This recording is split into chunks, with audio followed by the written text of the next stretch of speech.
নমস্কার বন্ধুরা, আজ হাজির হয়েছি নতুন আবার একটি রেসিপি নিয়ে। শীতকাল মানেই ভুরি ভুরি বাঁধাকপি। তো এই বাঁধাকপি দিয়ে আজ আমি বানাবো মুচমুচে বাঁধাকপির পকোড়া। সন্ধ্যাবেলায় চায়ের সাথে এই মুচমুচে পকোড়া থাকলে সন্ধ্যাবেলাটা জাস্ট জমে যায়। পকোড়া বানানোর জন্য আমি এখানে একটা বাঁধাকপির 3 ভাগের 1 ভাগ আমি ছোট ছোট করে কুচি করে ধুয়ে পরিষ্কার করে আমি কিছুক্ষণ জল ঝরাতে রেখে দিয়েছিলাম। একটা এখন আমি ট্রের মধ্যে নিয়ে নিয়েছি, দিয়ে দিলাম একটা ছোট ছোট করে পেঁয়াজ আমি কুচি করে নিয়েছি, পেঁয়াজটাকে দিয়ে দিলাম। এরপর দিয়ে দিচ্ছি এর মধ্যে 5-6টা মতো রসুন আমি এখানে থেতলে নিয়েছি, তোমরা চাইলে রসুনটাকে পেস্ট করেও দিতে পারো। দিয়ে দিচ্ছি আমি একটু আদাটা আমি থেতলেই নিয়েছি, তোমরা চাইলে পেস্ট করেও দিতে পারো। এরপর দিয়ে দিচ্ছি 2টো আমি কাঁচা লঙ্কা ছোট ছোট টুকরো করে নিয়েছি, কাঁচা লঙ্কা কুচি। এরপর দিয়ে দিচ্ছি 1 চামচ হলুদ গুঁড়ো। এরপর দিয়ে দিচ্ছি 1 চামচ জিরে গুঁড়ো। তারপর দিয়ে দেবো 1 চামচ ধনে গুঁড়ো। দিয়ে দিচ্ছি পরিমাণ মতো নুন। দিয়ে দিচ্ছি 1/2 চামচ মতো শুকনো লঙ্কার গুঁড়ো। ঝালটা তোমরা তোমাদের পছন্দ মতোই দেবে, আমি যেহেতু কাঁচা লঙ্কা দিয়েছি। এরপর দিয়ে দিচ্ছি ধনেপাতা কুচি।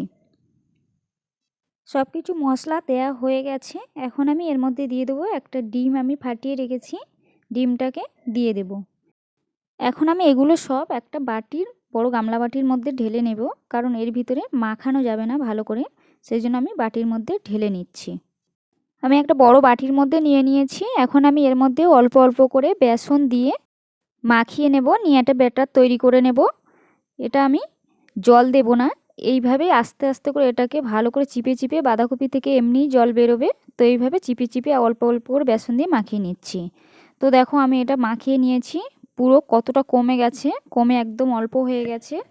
আর এটাকে এরকমই রেখেছি, বেশি শক্তও করব না, বেশি নরমও করব না। তো এখন আমি কড়াই গরম করে দিয়ে দিয়েছি সাদা তেল। তেলটা গরম হয়ে গেছে। এখন আমি এর মধ্যে ছোট ছোট করে পকোড়ার আকারে এগুলোকে দিয়ে দিচ্ছি। তোমরা তোমাদের পছন্দ মতো শেপ দিতে পারো, বড় ছোট বা চ্যাপ্টা গোল, যে যেরকম পারো দিয়ে দেবে। আমি একটু গোল গোল করেই এগুলো দিয়ে দিচ্ছি।